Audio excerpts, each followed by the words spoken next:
Good morning po. Punta po tayo dito sa kalsada papuntang Marinig.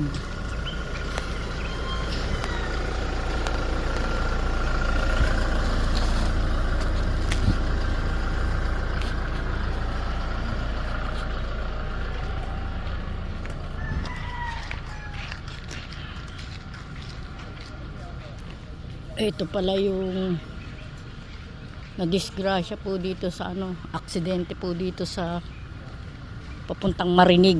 Kaya wala na pong nadaan ng mga sasakyan.